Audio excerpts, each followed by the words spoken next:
Assalamu alaikum warahmatullahi wabarakatuh. Bismillah ar-Rahman ar-Rahim. This is your brother Gabriel Armani. We're taking your questions from my Tazkiyah. Today's questioner says, what are some types of therapies that are available to deal with porn addiction, and what can be used in basically for a Muslim? So some of the following therapies are available when it comes to porn addiction.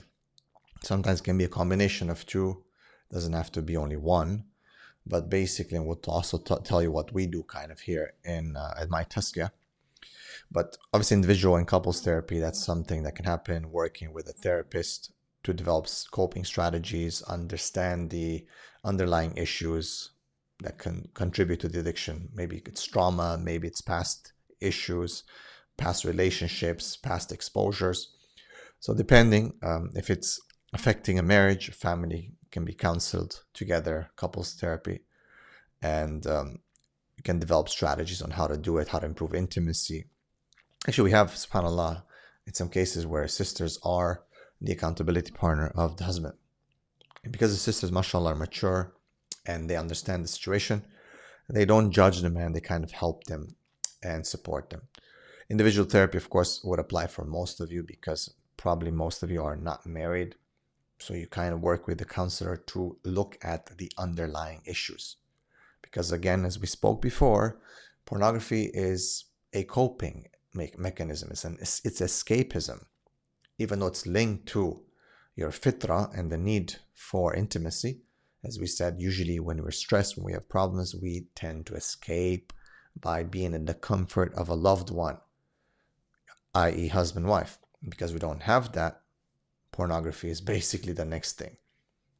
Number two, CBT, cognitive behavior therapy, which we do a lot. I work in this.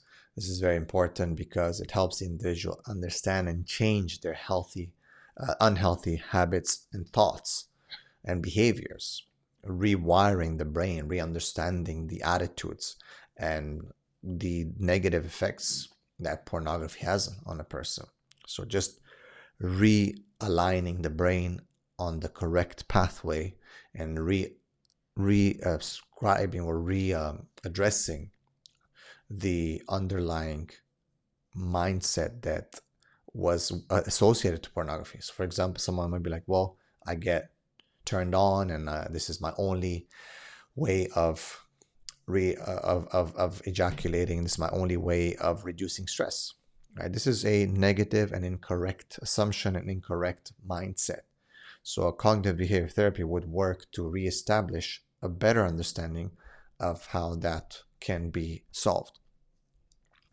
Mindfulness-based approach, obviously, this is something that for us as Muslims, it's basically salah, it's making dhikr, tadabbur, understanding your position as a Muslim and your ibadah to Allah subhanahu wa ta'ala.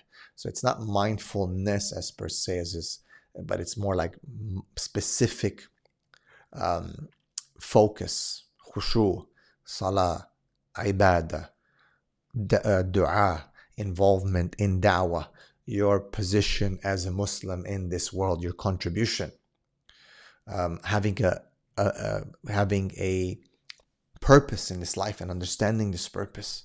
It's a very important realization to make that can contribute tremendously to stopping you from pornography. Then, of course, your 8-step approach that we have. It's kind of like Sex Addicts Anonymous, kind of like Alcoholics Anonymous, basically. They have a 12-step. For us, at my Tazkiyah, we have an 8-step program. But these are very, very effective, and they're supportive. There's accountability. There's obviously your privacy is protected. It's very important. Group therapy is something that works, but of course, most people will not come forward with this. When you know that other people are having the same issues and you guys go through this together, it can be very therapeutical. Problem is the issue of confidentiality and identity. Most people do not want to, even though, again, as I said, these group settings are very, very effective. One thing you find when it comes to porn addiction is that you will always think that you're the only one and the other people are okay. You have this elephant in the room type of feeling. You're the only one. With a group setting, this is broken down and can help you towards recovery. Educational programs, what we're doing, these videos, just raising awareness. Preemptive measures are always better. If we can stop our youngsters, our children before going into this, this is something that definitely is very, very rewarding. There's technology and platforms, online platforms. Of course, My Test is an online platform. A lot of digital resources. We have books, we have videos, and so on. Self-help tools, exercises. Right, so this is very important. And family support. Obviously, it's a difficult one, but if someone finds out, if someone can help you, it's always easier when someone knows. When you're alone, Shaitan is with you even more. It's always more difficult. So involving a family member, I always say that it's better. If you never got caught, do not just tell your family that you're going through this. No. If you get caught, that's a different story, right? And as I said, we have some models where the wife is helping the husband and things work well. Medication in some cases, because of comorbidity, co-occurring mental health issues that are linked to pornography, sometimes depression, anxiety, have to be treated to be able to deal with the addiction. And harm reduction strategies, I always say that, look, you can't always go cold turkey. So you need to reduce the harm. Sometimes what I tell people is, okay, if you've been relapsing every day, try to extend it to like every 5 days. I know you'll be like, what? But it's a strategy. Try to extend it to once a week. Try to extend it to push the limit to twice a week. Reducing the harm can help with the recovery. And Allah knows best. May Allah subhanahu wa ta'ala bless all of you.